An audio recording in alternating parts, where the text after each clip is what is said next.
Hey y'all, good afternoon. Y'all know what time it is.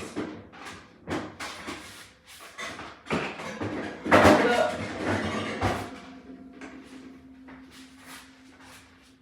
Time for me to make my brunch and discuss this color purple, honey.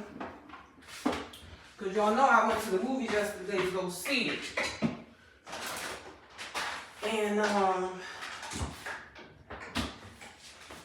before I get into my review, I just want to say that it's always okay to come up with something new, like some new material. Like we did not need a new version of the color purple. We didn't need it. Because at the end of the day, these people, although they was cool, they did not nail the essence of the original characters from the film. The most important lines that were in the movie and the signature lines that were in the movie, the original cast held that down. Like, the remake did not do those original lines any justice. They didn't add any oomph to them. They didn't make you excited to hear somebody else say them over again. And I just, I don't know. But the movie overall, like if you want something to do, I guess do it. But the movie itself, maybe they should have named it like The Color Lavender or something, because all of the vital key points that were in the film that made Celie's victory look a lot more, what's the word I'm looking for? Her victory was a lot more sweeter in the first one because you saw a lot more of what she went through. So when she finally was able to break free from the man that she was with, it was just, the old version was just way more powerful. I'm sorry. And if you looking to see the original, like a lot of those original lines, they gone. And I'm going to say the most disappointing part of the film, which was the part that I was waiting for, because I just felt like there's no way they could take this part out.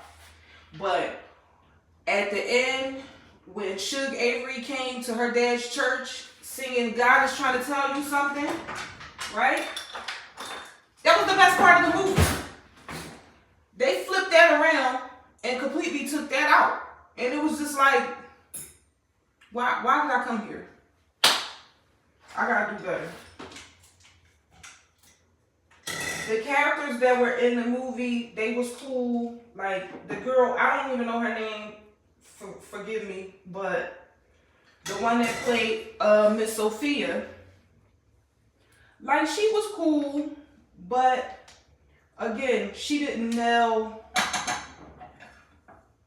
really nail that part when she knocked that old man out to the cross. Like she just did it just didn't hit like Oprah Winfrey's did.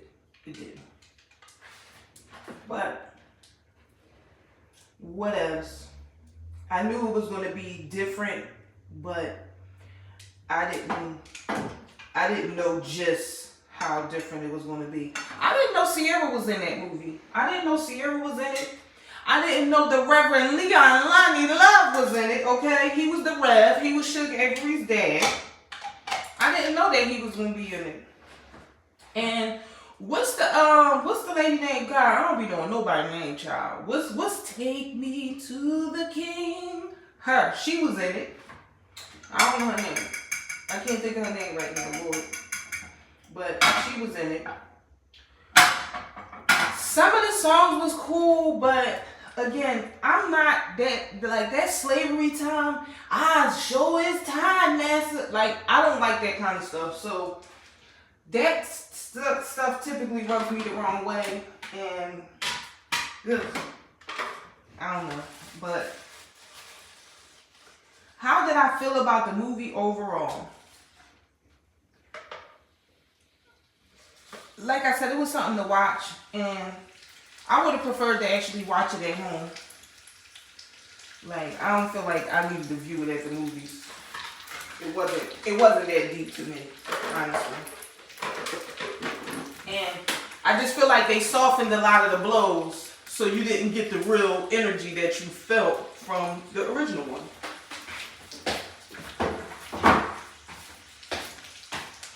Which sucks, by the way.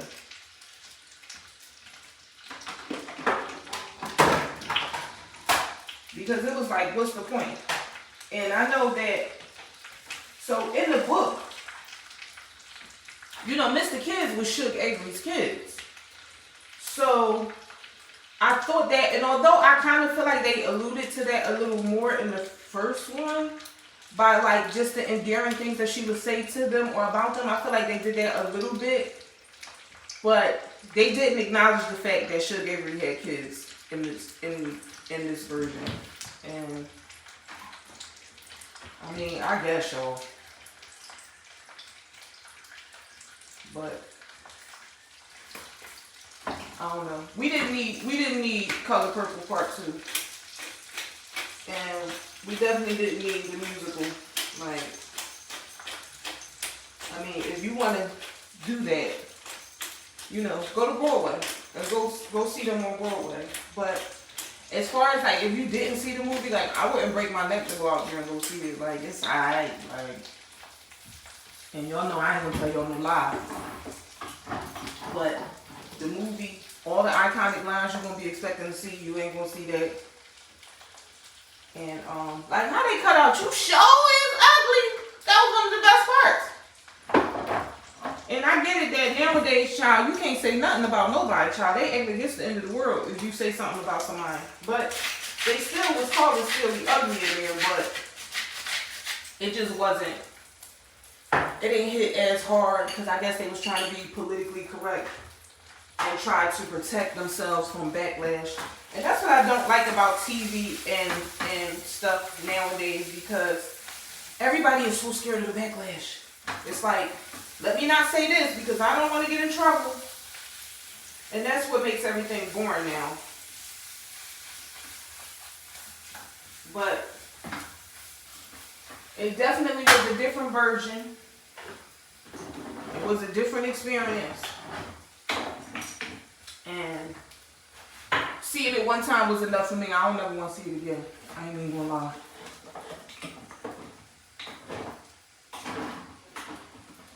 Don't want to see it again.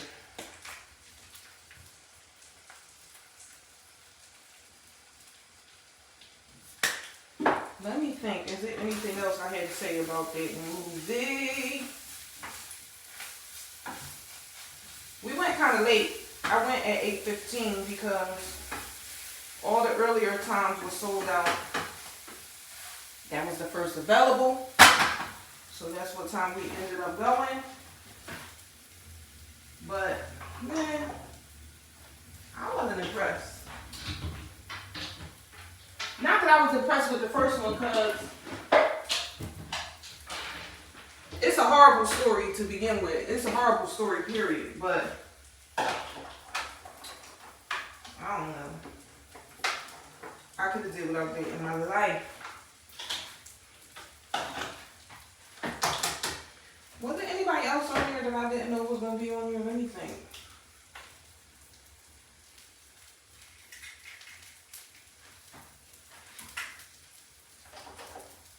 I ain't want to give y'all too much in case you decide to go see it for yourself, but just go into it knowing that it's definitely not going to be nothing like the original. Nothing like the original.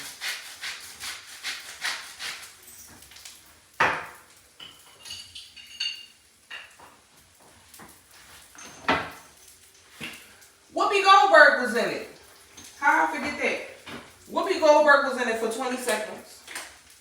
She was the midwife. She had delivered Celie's baby in the beginning when the dad had took her baby. And when she found out that the land that she inherited was her real dad, and that man that was raping her and getting her pregnant wasn't her real dad. And she was like, oh, so my kids aren't my brothers and sisters. They cut that part out. So it's just like, how are we making an impact with this when all the major part of the storyline is missing? Like, I don't know. If you ask me, I just feel like it was just a quick little money grab for somebody, or, you know, I feel like they knew people would flock to it because of how it was received the last time, and considering the fact that they wanted to,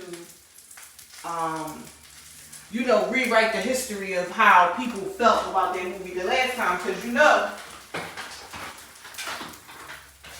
the people were sick of that movie the first time and how they portrayed black men in it.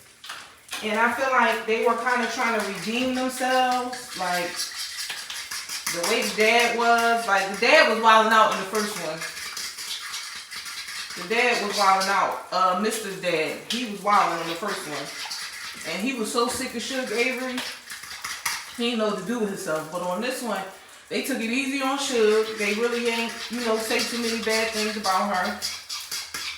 And I don't know.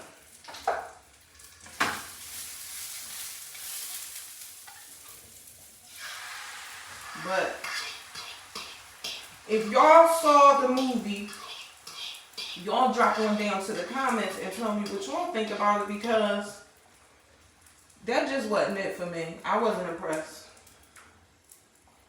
I was like, oh, okay. And I feel like when you remake something, let the people know that it's going to be nothing like the original. So you don't go in there expecting that. And I did hear that.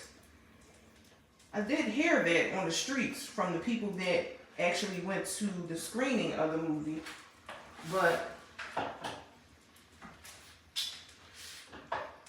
they could have did a little more. They could have did a little more to elaborate on that story to make it impactful for the people.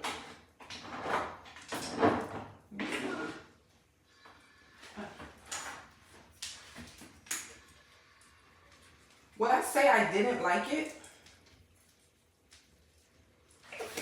What do you think? Would I say I didn't like it? I feel like the value in movies now too is, the value comes in with, would you watch it again? And would I watch it again? No, I would not. So I'm going to say it was a once in a lifetime thing for me. I'll probably never watch that again. Like the original Color Purple, like if it's on TV and I'm like bored,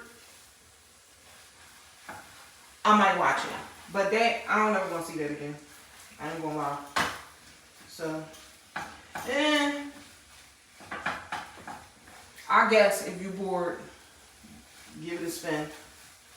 But if not, save your money and wait till it come on TV and watch it at home. And then, one thing that I really want to say about going to the movies to go see movies with black people in it and black stuff, right? If you didn't rent out the movie theater, right, and you in there with a bunch of strangers, save your ad-libs and your yell-outs for once you get back to the crib, or once you go get in the car with the people that you came here with. All of that yelling stuff out at the screen, and I get it. We're in here with a group of people, so people are going to laugh, and people are going to, you know, react to what they see on the screen. But all that yelling out stuff, like you sitting at home on your couch, or you sitting amongst people that you cool with, cut that out. That is a mess. Like, I don't know where y'all got that from, or why y'all think that's cute, or why y'all think it's funny, or you think it's comedy hour for you. That's your time to do your comedy sketch or whatever. I don't know, but I don't want to hear that. I paid my money to see the people on the screen. I didn't pay no money. I didn't pay to see nobody that's sitting in the audience with me.